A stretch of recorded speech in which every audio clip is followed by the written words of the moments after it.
Halo guys, balik lagi ke channel Dear Tokyo. Kali ini aku bakal bahas film yang semoga aja kalian suka. Oke, tanpa berlama-lama, kita langsung gas aja ke filmnya. A Place Called Silence adalah film Cina tahun 2024 bercerita tentang hilangnya 4 siswi secara misterius setelah melakukan perundungan. Cerita dimulai dengan seorang pria bernama Lin Zaifu menaiki perahu setelah berhasil selamat dari bencana tsunami. Nah, setahun kemudian, tepatnya di tahun 2006, para siswi SMA Junghua melakukan latihan untuk acara amal untuk para korban tsunami setahun yang lalu.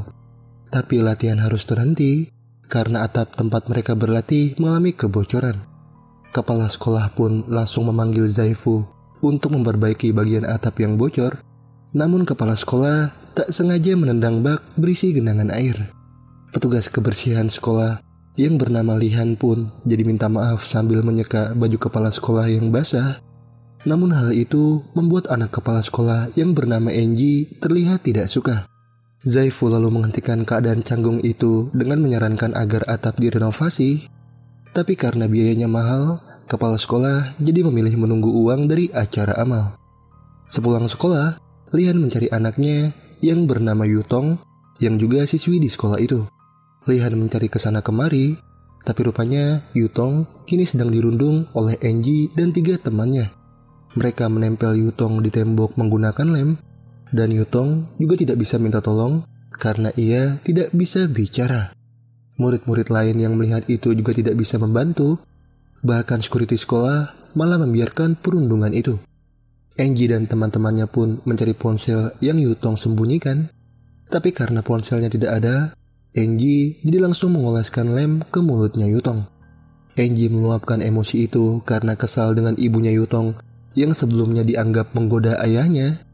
Hingga setelah puas, Enji dan teman-temannya langsung pergi dan Yutong hanya bisa menangis. Lihan juga masih mencari Yutong. Hingga saat melihat Enji dan teman-temannya terlihat senang, Lihan akhirnya menemukan Yutong. Hati Lihan benar-benar teriris melihat keadaan Yutong. Hingga yang bisa ia lakukan hanya menangis sambil menggunting rambut Yutong yang terkena lem.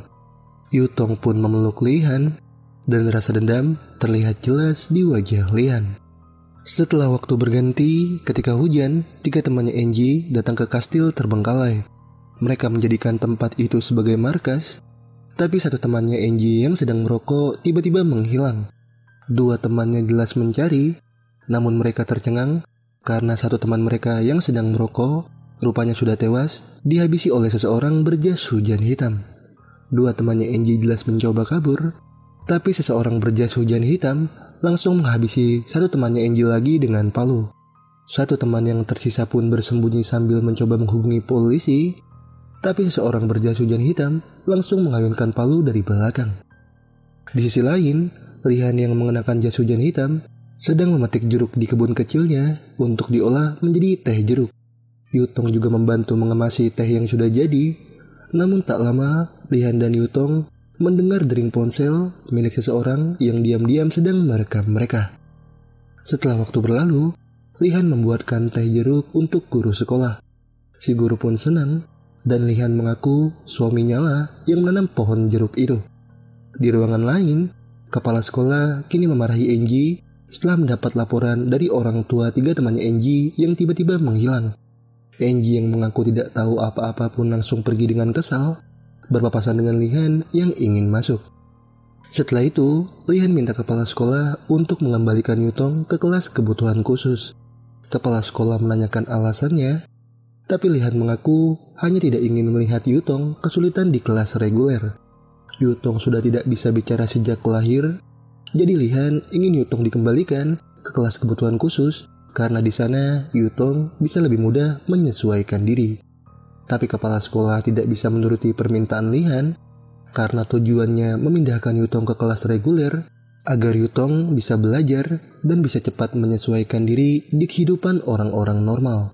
Kepala sekolah tahu seberapa menyedihkan kerja keras Lihan untuk menafkahi Yutong, namun bukan berarti ia bisa memindahkan Yutong. Kepala sekolah takut disangka memiliki hubungan dengan Lihan jika ia memindahkan Yutong. membuat Lihan jadi langsung mengungkit perlakuan Enji terhadap Yutong. Lihan bisa mengerti jika kepala sekolah tidak bisa memindahkan Yutong, tapi Lihan minta kepala sekolah untuk menjauhkan Enji dari Yutong. Lihan memohon sambil memberikan teh jeruk untuk mengobati batuknya kepala sekolah, hingga kepala sekolah yang setuju jadi akan menyampaikan hal itu ke wali kelas. Di kastil terbengkalai, seorang detektif bernama Dai minta 2 rekannya menyelidiki tempat itu untuk mencari jejak 3 temannya Enji yang sudah menghilang selama 2 hari.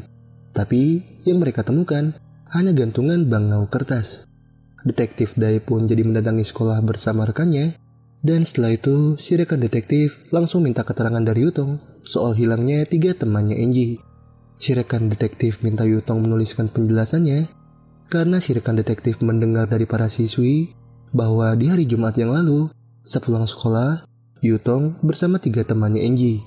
Si rekan detektif juga minta penjelasan soal gantungan bangau kertas milik Yutong yang mereka temukan di kastil, tapi Lihan mendekat dan langsung memperkenalkan diri sebagai ibunya Yutong. Si rekan detektif jadi minta penjelasan Lihan, dan Lihan langsung mengakui bahwa hari Jumat yang lalu, Yutong memang bersama 3 temannya Enji. Setelah itu 3 temannya Enji pergi ke acara pelepasan perahu kertas yang diadakan di sekolah, sementara Yutong tidak ikut karena Yutong sedang kurang sehat. Lihan mengaku membawa Yutong pulang, tapi detektif Dai bingung bagaimana Lihan bisa tahu 3 temannya Enji hilang di hari Jumat yang lalu.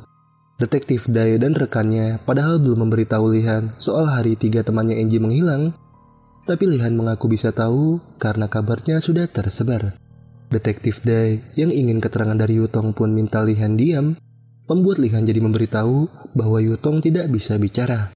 Detektif Dai pun minta Yutong menulis, tapi karena Yutong ketakutan dengan ada suara detektif Dai yang mengintimidasi, membuat Lihan jadi ingin menenangkan Yutong terlebih dahulu di rumah. Setelah itu Yutong baru akan menuliskan penjelasannya, tapi detektif Dai yang malas karena harus mengikuti jadwalnya Lihan, jadi menyerahkan tugas itu ke rekannya. Enji pun sangat senang menyaksikan Yutong tertekan, dan rekan detektif lainnya juga langsung minta keterangan Enji mengapa Enji tidak ikut pergi ke kastil. Enji pun mengaku tidak ikut karena demam, karena sebelumnya saat sedang melakukan pelepasan perahu, Enji tercebur ke perairan. Enji memberikan bukti dari rumah sakit ke rekan detektif dan langsung pergi, membuat Lihan menahan kesal sambil menguatkan Yutong. Setelah itu, Yutong akhirnya kembali ke kelas kebutuhan khusus. Saat itu pelajaran menggambar, dan Yutong langsung menggambar seseorang, kebun jeruk, dan kipas angin. Merpati pun tiba-tiba menabrak kaca dan mati, hingga kemudian Yutong langsung menggunting gambarnya, lalu menaruh guntingnya di bawah meja. Sepulang sekolah, ibu dari temannya Enji yang menghilang membagikan selebaran kertas, berharap anaknya bisa cepat ditemukan. Nah, karena lokasi syuting film ini di Malaysia, si ibu jadi ditegur oleh security sekolah dengan bahasa Melayu. Tapi karena tidak mengerti, si ibu jadi terus membagikan selebaran sampai berpapasan dengan Lihan dan Yutong. Lihan pun mengaku tidak tahu apa-apa dan ingin pergi, tapi secara mengagetkan si ibu mendekat lagi ke Yutong dan minta diberitahu keberadaan anaknya. Yutong jadi ketakutan, hingga Lihan jadi meyakinkan akan memberi kabar ke si ibu jika ia mendapat kabar dari anaknya yang hilang. Lihan pun membawa Yutong pulang, dan dalam perjalanan, Lihan mengajak Yutong belanja makanan di toko sambil menghubungi suaminya yang berada di luar kota. Penjaga toko senang mendengar suaminya Lihan tampak menyayangi Lihan dan Yutong yang padahal anak diri. Tapi setelah Lihan menyerahkan ponsel ke Yutong karena ayahnya mau bicara, ekspresinya Yutong malah terlihat datar. Setelah itu, Lihan dan Yutong mempersembahkan belanjaannya ke kuil. Tapi Yutong kaget karena melihat seseorang berjas hujan hitam yang langsung pergi. Di rusun tempat Yutong tinggal juga ada beberapa orang berjas hujan hitam yang sedang mengangkut barang pindahan, dan yang pindah ke rusun itu ternyata Zaifu. Pemilik rusun lalu membagikan selebaran acara amal korban tsunami ke Yutong, tapi Lihan yang muncul menjelaskan jika mereka tidak akan hadir. Lihan lalu bertanya ke pemilik rusun siapa yang pindah ke rusun itu, tapi belum sempat menjawab, Zaifu tiba-tiba muncul. Lihan sudah mengenal Zaifu Dan ketika pemilik rusun memperkenalkan Zaifu sebagai penghuni baru, Lihan jadi terlihat tidak tenang. Lihan pun mengajak Yutong masuk ke hunian, hingga ketika melihat pintu lemari terbuka, Yutong terdiam, tapi langsung menutup pintu lemari itu. Lihan lalu membereskan pekerjaan rumah dibantu Yutong, dan setelah itu, Lihan pergi memetik jeruk dan minta Yutong tetap di rumah. Di waktu yang sama, Angie yang mendapat pesan dari salah satu temannya yang menghilang, kini masuk ke dalam mobil bus terbengkalai untuk menemui temannya itu. Angie langsung mengunci pintu, namun seseorang berjas hujan hitam tiba-tiba memecahkan kaca dan langsung menyerang Angie. Hari berikutnya, para siswi foto bersama guru dari badan amal yang akan pensiun yang bernama Fang. Lihan juga memberikan jeruk sebagai hadiah perpisahan, dan setelah itu Zaifu langsung mengantar Fang pergi. Singkatnya, latihan terakhir untuk acara amal korban tsunami pun berlangsung. Para siswi menghadiri acara tersebut, tapi Yutong tiba-tiba mematung membayangkan merpati besar muncul di hadapannya. Guru sekolah pun membawa Yutong ke tempat duduk, dan merpati tersebut terbang ke atas, yang mana di atas ada Zaifu yang baru selesai memperbaiki atap yang bocor.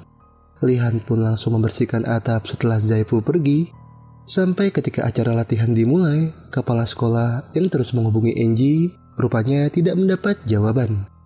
Yutong juga terus menatap ke atas, tapi ketika Lihan menatap balik, Yutong tiba-tiba sudah menghilang. Kepala sekolah pun diminta naik panggung untuk menarik tali untuk membuka kejutan, namun saat tali ditarik, yang keluar ternyata jasadnya Angie. Para siswi yang ketakutan pun langsung kabur, dan di situasi kacau itu, Lihan berusaha mencari Yutong. Para wartawan yang mulai berdatangan langsung ditahan polisi, hingga Lihan juga jadi memutuskan pulang untuk mencari Yutong. Lihan mencari sambil menghubungi, hingga ketika mencari di kebun jeruk, Lihan yang mendengar dering ponsel, jadi teringat seseorang berjas hujan hitam yang sebelumnya merekam. Sementara kepala sekolah kini dimintai keterangan oleh detektif tentang orang-orang yang mencurigakan di sekitar sekolah. Kepala sekolah pun menjelaskan bahwa sebelumnya ia mendapat laporan dari guru dan murid tentang pria berjas hujan hitam yang berkeliaran di sekolah mereka. Pria itu membawa kamera untuk mengambil gambar para siswi, dan kepala sekolah menduga pria itu adalah Zaifu. Zaifu adalah pekerja sosial dari badan amal yang dulu telah diselamatkan oleh Fang pada saat tsunami. Fang merekomendasikan Zaifu untuk bekerja sebagai tukang di sekolah, dan kepala sekolah langsung menerimanya dengan baik. Tapi suatu ketika, Zaifu berubah aneh setelah putrinya meninggal karena kecelakaan. Zaifu jadi terus menatap gadis yang sebaya dengan putrinya. Jadi sekarang, kepala sekolah minta detektif untuk menyelidiki Zaifu. Di sisi lain, Lihan yang menyaksikan rekaman CCTV penjaga toko juga tidak melihat orang mencurigakan selain Zaifu yang sedang mengemas barang di mobil pick-up. Lihan pun jadi langsung mendatangi hunian Zaifu, tapi ia hanya menemukan besi dari jam tangan Yutong dan goresan di tembok. Di kaca jendela juga ada bercak darah, sementara di selokan, Lihan juga menemukan jam tangan Yutong. Lihan pun sangat sedih, sampai ia jadi bisa membayangkan bagaimana Zaifu menculik Yutong. Zaifu membawa Yutong dengan paksa, dan Yutong yang berusaha meronta membuat besi dari jam tangannya menggores dinding. Yutong juga berusaha menggapai jendela, namun karena Zaifu menarik paksa, membuat tangan Yutong terluka sampai jam tangannya ikut terlepas. Lihan pun kembali ke hunian Zaifu lagi, tapi karena pintu tidak bisa dibuka, Lihan jadi mengikat kain ke tubuhnya. Lihan lalu mulai menyeberang ke hunian Zaifu secara perlahan untuk bisa masuk lewat jendela, tapi karena dinding pijakannya keropos, Lihan jadi terjatuh sampai tangannya tertancap paku. Lihan berusaha menahan sakit dan langsung masuk ke hunian Zaifu, bertepatan dengan Zaifu yang baru kembali. Lihan bergegas mencari Yutong, tapi karena Zaifu masuk ke hunian, membuat Lihan jadi bersembunyi. Zaifu yang tidak curiga pun langsung mengganti pakaian, namun kunci milik Fang yang dipegang Zaifu terjatuh. Lihan pun berusaha menahan paniknya, tapi untungnya Zaifu langsung mengambil kunci itu bertepatan dengan kedatangan tamu. Yang datang rupanya pemilik rusun yang minta diantarkan ke acara amal. Zaifu awalnya mengaku sibuk, tapi karena pemilik rusun memaksa, Zaifu yang kesal jadi langsung membuang sampah di mobilnya lalu mengantar pemilik rusun. Lihan jadi bisa keluar, tapi setelah itu penjaga toko yang bersama Detektif Dai langsung memanggil Lihan. Detektif Dai pun menanyakan alasan Lihan pergi, padahal ada siswi yang tewas, dan Lihan mengaku jika ia mencari Yutong yang menghilang. Lihan minta bantuan Detektif Dai, hingga Detektif Dai jadi mengecek CCTV yang memperlihatkan pada saat Zaipu membuang sampah. Lihan yang tidak tenang pun jadi membongkar semua plastik hitam di mobil sampah, sampai ia kembali mendengar dering ponsel milik seorang pria berjas hujan hitam yang sebelumnya merekam mereka. Lihan pun langsung mengejar pria itu, tapi tak lama pelarian pria itu terhenti karena tertabrak mobil. Pria itu langsung tertawa melihat Detektif Dai, hingga setelah itu Detektif Dai bersama rekannya langsung melihat rekaman milik pria itu. Pria itu rupanya pria mesum yang sudah sering merekam wanita-wanita, dan ketika Detektif Dai menemukan rekaman Lihan, Detektif Dai langsung menanyakan apa maksudnya. Tapi pria itu malah menyebut pakaian dalam Lihan, hingga Detektif Dai jadi langsung menghajar pria itu. Detektif Dai kesal dengan pria itu yang sama sekali tidak berubah, karena dari dulu pria itu sudah sering merekam para wanita, sampai Detektif Dai hampir diusir oleh korban dari pria itu. Si korban dulu ingin melaporkan pria itu ke polisi, tapi Detektif Dai mencegah karena pria itu ternyata anaknya Detektif Dai. Nah sekarang rekannya Detektif Dai juga memperlihatkan rekaman pada saat Yutong diculik. Lihan yang kesal pun jadi menanyakan mengapa anaknya Detektif Dai tidak melapor polisi setelah merekam itu. Tapi si anak mengaku tidak mau melapor karena ingin melindungi Lihan. Detektif Dai jelas bertanya apa maksudnya, hingga setelah menonton semua rekaman milik anaknya, Detektif Dai jadi tahu bahwa Lihan rupanya sering melakukan kekerasan kepada Yutong. Lihan melarang Yutong berinteraksi dengan orang lain, dan alasan Lihan melakukan itu karena untuk melindungi Yutong. Lihan juga kini mengakui kekerasan itu sebagai caranya mendidik Yutong, tapi Detektif Dai tetap menganggap apa yang Lihan lakukan bukanlah mendidik. Lihan pun memohon agar diizinkan untuk mencari Yutong, tapi Detektif Dai tetap ingin Lihan diam di kantor polisi. Detektif Dai akan membantu Lihan mencari Yutong. Setelah itu, ia baru akan menyelidiki perbuatan keras Lihan yang Lihan anggap mendidik. Para polisi pun langsung dikerahkan ke rusun dan langsung minta keterangan soal Yutong kepada penghuni. Kembali ke kantor polisi, Lihan yang melihat guru sekolah akan diinterogasi jadi menanyakan kunci yang dibawa si guru. Kunci itu sama seperti kunci milik Fang yang sebelumnya dibawa Zaifu, hingga si guru langsung memberitahu bahwa kunci tersebut adalah kunci ruangan rekreasi badan amal yang sudah terbengkalai. Si guru kemudian dipanggil rekan detektif, dan Lihan yang menyadari si guru meninggalkan kunci, jadi kabur diam-diam menggunakan mobil si guru. Di waktu yang sama, pemilik rusun yang diantar Zaifu iseng membuka buku milik Fang yang berjudul Bangkit. Pemilik rusun menemukan bangau kertas di lipatan buku, tapi Zaifu langsung merampas buku itu. Pemilik rusun yang canggung pun jadi bercerita bahwa Fang telah mendidik sepupunya yang nakal menjadi orang baik. Pemilik rusun pun memuji Fang yang menghabiskan hidupnya untuk mencari kebenaran, dan Zaifu langsung mengibaratkan bahwa kebenaran itu seperti palu godam yang apabila dihantamkan bisa menghancurkan manusia yang sekeras batu. Pemilik rusun langsung setuju dengan perkataan itu karena ia yakin perkataan itu perkataan dari Fang. Di sisi lain, Detektif Dai yang memeriksa hunian Lihan menemukan sebuah ponsel. Lihan pun langsung mendapat panggilan dari kontak yang diberi nama Sayang. Namun saat Lihan mengira yang menghubunginya itu adalah Yutong, panggilan langsung dimatikan.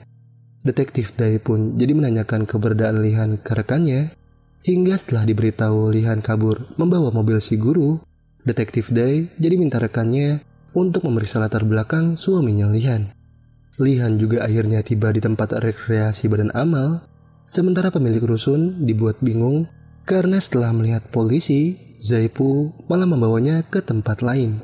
Zaifu mengaku ingin mengambil sesuatu yang ketinggalan, tapi tak lama si pemilik rusun mendapat panggilan dari penjaga toko yang memberitahu bahwa Zaifu kini menjadi buronan polisi karena diduga terlibat dengan hilangnya 3 temannya Enji.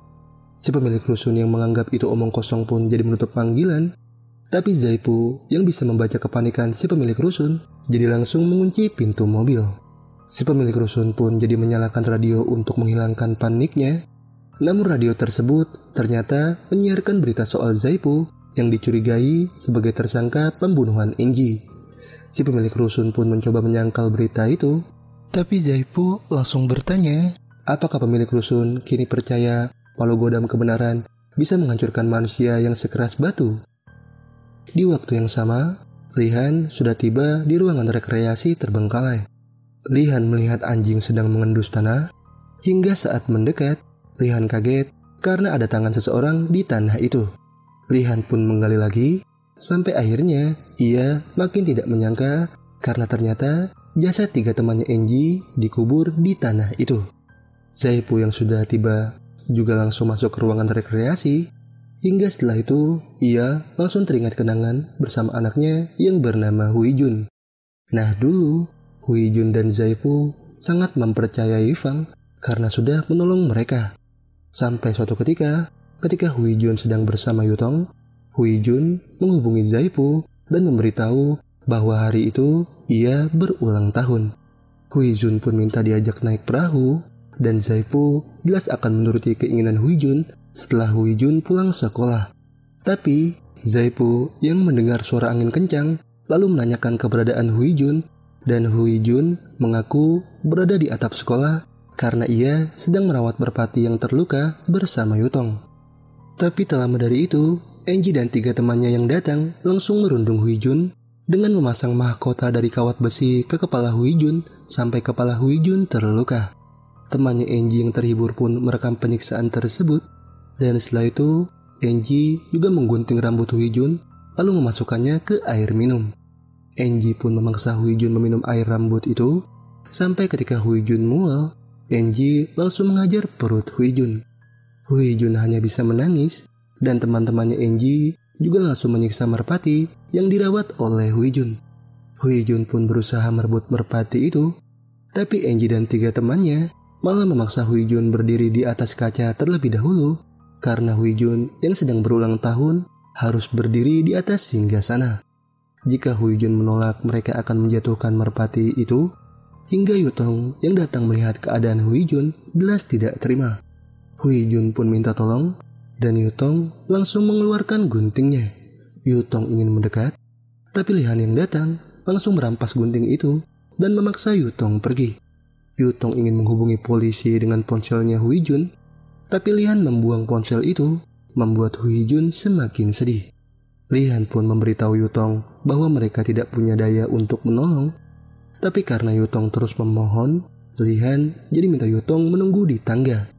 Lihan yang akan pergi ke atap untuk membantu Huijun, tapi saat ingin naik, rupanya Huijun sudah terjatuh. Angie dan 3 temannya pun langsung kabur, tapi ponsel yang digunakan untuk merekam perundungan Huijun terjatuh. Yutong yang tidak bisa apa-apa pun jadi sangat marah ke Lihan. Sampai singkatnya, Zaipu langsung mengecek loker sekolah dan menemukan ponsel yang merekam perundungan Huijun. Hati Zaipu benar-benar hancur melihat rekaman tersebut, karena padahal ia sudah membuat perahu yang akan ia naiki bersama Huijun. Kepergian Huijun membuat perahu tersebut menjadi tidak berguna, hingga Zaipu jadi langsung membakar perahu itu sekaligus foto kenangannya bersama Huijun. Zaipu yang dendam jadi langsung melakukan balas dendam kepada Angie, karena menurut kutipan buku milik Fang, siapapun yang melakukan kejahatan dengan penuh kesadaran harus dihukum. Hingga sekarang, dengan palunya, Zaipu langsung memberitahu Fang yang sudah dalam keadaan dirantai bahwa Angie dan 3 temannya sudah mati. Mereka pantas menuai itu akibat perbuatan yang mereka tabur, dan sekarang Zaipu juga langsung mengungkit soal kutipan buku Fang yang isinya siapapun yang membuat kejahatan secara sadar harus dihukum. Zaipu tahu Fang dulu membacakan kutipan itu ke para siswi, tapi saat Huijun tiba-tiba jatuh dari atap, Zaipu bertanya mengapa Fang diam, padahal Fang tahu para pelakunya. Fang bahkan tidak menolong Huijun yang sebenarnya masih bisa diselamatkan, hingga akhirnya ketika Zaipu datang, Huijun jadi benar-benar tidak bisa diselamatkan. Zaipu masih berharap dipanggilkan ambulans, tapi Fang, kepala sekolah serta guru lainnya malah tidak berbuat apa-apa. Zaipu jelas sangat terluka atas kepergian cinta pertamanya. Namun karena tak punya kuasa untuk menuntut keadilan, Zaipu jadi berusaha mencarinya sendiri. Zaipu membagikan selebaran kertas di depan sekolah untuk mencari saksi yang melihat bagaimana Hui Jun tewas. Tapi semua orang yang berada di sekolah seakan tidak peduli. Zaipu sempat terdiam saat melihat Yutong dan Lihan. Hingga saat kepala sekolah ingin pulang, Zaipu langsung menanyakan soal rekaman CCTV yang ada di atap. Kepala sekolah pun menegaskan bahwa CCTV-nya rusak, dan Fang yang muncul juga minta Zaipu mengikhlaskan Hui Jun dan menerima takdir.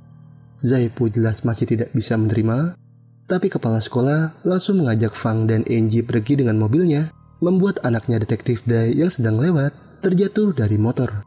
Zaipu yang tidak mau berhenti pun jadi ingin minta tolong ke kepala polisi, tapi kepala polisi mengabaikan karena di dalam ruangan ternyata sudah ada kepala sekolah. Para polisi pun minta Zaipu menerima kenyataan karena Fang rupanya sudah membuat pernyataan bahwa Hui Jun tewas karena mengakhiri hidup.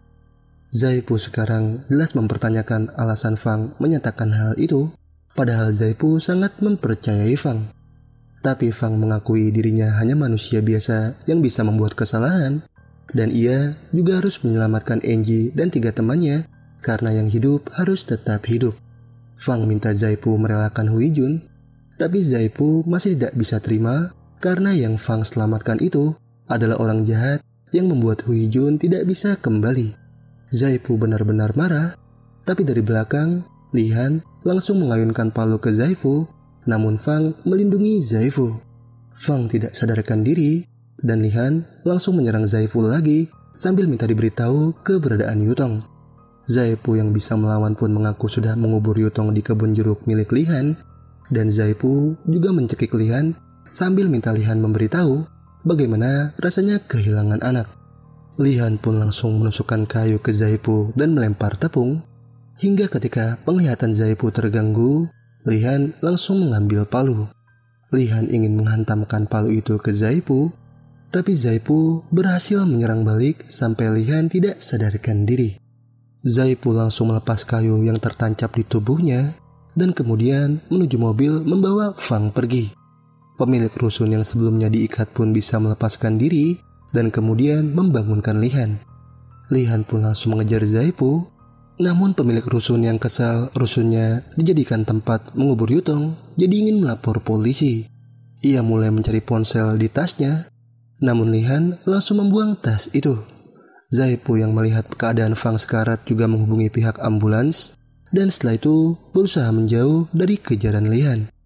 Si pemilik rusun pun ingin keluar dari mobil, tapi karena Lihan malah mengunci pintu, membuat pemilik rusun jadi berusaha mengambil alih kemudi. Mobil pun oleng, dan pemilik rusun mulai mengancam jika ia tidak diturunkan, ia akan memberitahu semua orang tentang Lihan yang sering melakukan kekerasan terhadap Yutong. Lihan yang kesal dengan rewelnya pemilik rusun pun jadi langsung menghantamkan palu, namun karena Zaipu tiba-tiba berhenti, membuat kecelakaan terjadi. Para polisi pun mulai menuju lokasi, dan Lihan yang masih sadar lalu menghampiri Zaipu. Lihan langsung menghantamkan Zaipu ke kaca mobil sambil menanyakan keberadaan Yutong. Zaipu pun mengaku telah menguburnya di kebun jeruk, membuat Lihan ingin tahu apa yang Yutong katakan ke Zaipu. Zaipu jadi melawan dan menegaskan bahwa mereka sama-sama pendosa, tapi Lihan langsung melukai Zaipu, membuat Zaipu jadi merasa mereka tidak ada bedanya. Lihan pun menegaskan jika ia hanya seorang ibu yang berusaha mencari anaknya, namun Zaipu bilang jika sekarang Yutong sudah bebas. Zaipu mengeluarkan Lihan dan ingin pergi, membuat detektif Dai yang sudah tiba bersama para polisi langsung meletuskan tembakan. Tapi tembakan untungnya tidak kena, dan para polisi langsung mengevakuasi Zaipu, Fang, dan pemilik rusun. Lihan juga sudah tampak putus asa, hingga dalam keadaan itu, Lihan jadi teringat kejadian 5 tahun yang lalu. Nah, jadi dulu, saat masih bekerja di kantor akuntan, Lihan yang pulang malam jadi meminjam kunci cadangan ke pemilik rusun. Pemilik rusun pun memberikan kunci, hingga saat Lihan sudah masuk hunian, Lihan terdiam melihat ke arah kamar mandi. Lihan pun langsung menutup pintu kamar mandi ketika suaminya muncul, Dan Lihan juga langsung menanyakan kedatangan suaminya di hari itu. Setahu Lihan si suami akan datang besok, tapi si suami yang melihat Lihan memakai pakaian rapi malah langsung bertanya balik. Lihan pun mengaku habis dari kantor, tapi si suami yang tidak percaya malah bersikap kasar. Lihan jadi membuatkan teh untuk meredakan emosi suami, tapi karena si suami tahu Lihan berusaha menghubungi ibunya, si suami jadi menghantamkan gelas ke kepala Lihan. Lihan pun mengambil gunting, dan si suami yang tidak takut menegaskan bahwa ibunya Lihan tidak akan membantu Lihan karena ia sudah menyokong si ibu dengan uang. Si suami pun mengusir Lihan lalu membuang kunci hunian, dan Lihan yang mencoba menahan pintu dengan tangan malah langsung dijepit. Pemilik rusun yang menyaksikan itu sama sekali tidak membantu hingga Lihan jadi turun ke bawah untuk mencari kunci, tapi ia malah terfokus dengan parang milik pedagang kelapa. Nah, sekarang Zaipu yang berhasil ditangkap langsung dikerumuni keluarga korban dan para wartawan. Para warga juga mengecam Zaipu, dan setelah Zaipu dibawa ke hunian, Detektif Dai langsung mempertanyakan surat-surat yang ia temui di hunian Zaipu. Di antara surat itu ada yang ditulis di hari NJ tewas, dan ada juga surat yang isinya minta tolong. Detektif Dai menduga yang minta tolong itu adalah Yutong, karena sebelumnya Zaipu telah menculik Yutong gara-gara Yutong tidak menolong Huijun padahal mereka dekat. Detektif Dai yang memiliki rekaman videonya pun minta Zaipu memberitahu keberadaan Yutong, hingga Zaipu langsung minta Detektif Dai mencari Yutong di kebun jeruk yang ada di atap. Para polisi pun langsung menggali kebun jeruk tersebut dibantu anjing pelacak, sementara rekan detektif juga menyadari bahwa semua surat yang mereka temukan di hunian Zaipu rupanya ditulis di kertas yang dilipat menjadi bangau. Rekan detektif pun jadi langsung mengecek gantungan bangau kertas milik Yutong yang ia temukan di kastil, hingga setelah lipatan dibuka, rekan detektif melihat gambar seseorang, kebun jeruk, dan kipas angin. Rekan detektif langsung memberitahu gambar itu ke Detektif Dai, hingga Detektif Dai jadi sadar bahwa seseorang yang dimaksud dari gambar itu sepertinya suaminya Lihan. Nah, jadi sebelumnya Detektif Dai ini pernah menanyakan mengapa Lihan mencari Yutong seorang diri. Detektif Dai mempertanyakan suaminya Lihan, tapi penjaga toko langsung memberitahu bahwa suaminya Lihan berada di luar kota. Detektif Dai yang ragu pun jadi menyelidiki, sampai ia menemukan catatan milik Lihan yang berisi beberapa hal yang harus Lihan sampaikan ke suaminya. Lihan juga kadang mengirim teh jeruk untuk suaminya, sampai setelah itu Detektif Dai menemukan ponsel di hunian Lihan. Detektif Dai yang mengira itu ponsel suaminya Lihan pun jadi menghubungi Lihan, tapi Lihan yang mengangkat malah mengira panggilan tersebut dari Yutong. Jadi ponsel itu sebenarnya milik Yutong, tapi Lihan ternyata menjadikan ponsel itu seolah ponsel suaminya. Sebelumnya di toko Lihan sebenarnya menghubungi ponselnya Yutong, tapi Lihan berpura-pura seolah menghubungi suami agar penjaga toko percaya bahwa suaminya Lihan memang berada di luar kota. Nah, sekarang rekan detektif yang mengetahui catatan perjalanan suaminya Lihan terakhir 5 tahun yang lalu jadi langsung menanyakan keberadaannya ke Lihan. Tapi Lihan diam karena 5 tahun yang lalu Lihan rupanya sudah menghabisi si suami dan menguburnya di kebun jeruk. Jeruk yang tumbuh pun dijadikan teh dan langsung Lihan suguhkan ke guru-guru sekolah. Hingga sekarang polisi juga akhirnya menemukan kerangka suaminya Lihan di kebun jeruk. Detektif Dai jelas menanyakan di mana sebenarnya keberadaan Yutong, tapi Zaipu hanya memberitahu jika Yutong sudah bebas. Para warga yang murka terhadap Zaipu pun mulai naik ke atap, namun para polisi menahan, hingga di keadaan lengah itu, Zaipu memilih menjatuhkan diri. Tewasnya Zaipu membuat kasus ditutup, tapi setelah itu Detektif Dai menemui anaknya karena si anak rupanya memiliki rekaman video Yutong 5 tahun yang lalu. Rekan detektif pun merasa rekaman tersebut bisa meringankan hukuman anaknya Detektif Dai, dan Detektif Dai juga merasa harus secepatnya menemukan Yutong. Tapi sebelum itu, Detektif Dai memutuskan menemui Lihan yang sedang mendengar berita di kamar tahanan soal terungkapnya video perundungan Huijun. Lihan yang merasa sudah jujur menjelaskan semuanya pun langsung menanyakan soal Yutong, Tapi Detektif Dai langsung menunjukkan rekaman video 5 tahun yang lalu. Nah, jadi dulu sebenarnya saat pulang ke hunian, Lihan melihat Yutong di kamar mandi dalam keadaan berdarah di bagian paha. Lihan yang sadar Yutong telah dilecehkan oleh suaminya pun benar-benar tidak menyangka, tapi si suami langsung menyiksa Lihan dan mengusirnya. Yutong pun mengambil sesuatu, hingga saat suaminya kembali, Yutong langsung menusukkan guntingnya. Lihan yang kembali dengan parang jelas kaget, hingga setelah itu Lihan langsung menutupi perbuatan Yutong dengan mengubur si suami di kebun jeruk. Yutong masih ketakutan, namun Lihan langsung memeluk dan berpesan ke Yutong untuk tidak memberitahu kejadian hari itu pada siapapun. Nah, sekarang Detektif Dai bertanya ke Lihan yang tidak melapor polisi setelah kejadian itu. Lihan pun menegaskan bahwa yang membunuh si suami adalah dirinya, tapi sekeras apapun Lihan berusaha membela Yutong, tetap bukti yang berbicara.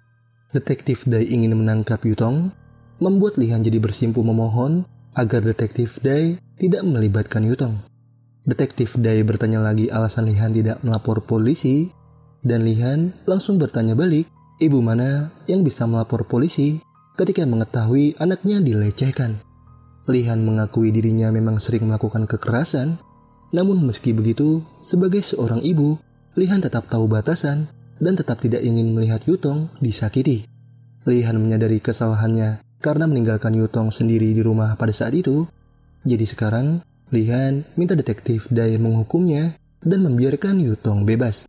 Lihan benar-benar sangat memohon, hingga Detektif Dai yang merasa iba, jadi langsung menghancurkan rekaman yang berisi bukti itu demi menuruti kemauan Lihan. Lihan akhirnya bisa lega, hingga Yutong juga akhirnya muncul dari lemari yang dibawa mobil pick-up. Zaipu rupanya adalah orang yang membantu Yutong pergi, karena sebelumnya Yutong juga telah membantu Zaipu dengan memberikan Zaipu ponsel yang berisi rekaman perundungan Huijun. Yutong lalu pergi dengan gagah di hadapan Enji dan 3 temannya, karena ia tahu setelah itu Zaipu pasti menghabisi Enji dan 3 temannya. Yutong menyaksikan semua pembunuhan itu, hingga setelah itu Yutong memberi isyarat ke Lihan yang jika diartikan Yutong ingin merasakan kedamaian.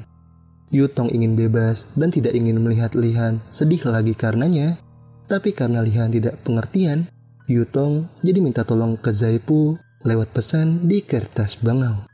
Yutong ingin bebas, hingga akhirnya setelah itu Zaipu pun langsung pura-pura menculik Yutong pada saat anaknya Detektif Dai kebetulan sedang merekam. Yutong yang kini bebas pun terharu mengenang kembali kenangannya bersama Huijun dulu. Sampai setelah itu Yutong melepaskan merpati yang dulu ia rawat bersama Huijun. Merpati itu pun terbang, kemudian hinggap di perahu yang dinaiki oleh Zaipu dan Huijun. Setelah waktu berlalu, Detektif Dai dikabarkan dipenjara 3 tahun akibat sebelumnya menghancurkan bukti. Nah, di pusat penahanan perempuan, suara nyanyian dari seorang wanita terdengar di tengah para tahanan wanita yang sedang berolahraga. Entah dari mana suara merdu itu berasal, namun saat dilihat dari dekat, suara itu ternyata berasal dari mulutnya Yutong. Apakah Yutong selama ini hanya berpura-pura tidak bisa bicara? Dari itulah seluruh alur film A Place Called Silence 2024. Terima kasih buat yang sudah menonton. Mohon maaf jika ada kesalahan dan kekurangan dalam video ini. Jangan lupa like, share, dan subscribe untuk membangun channel ini. Terima kasih, see you next video.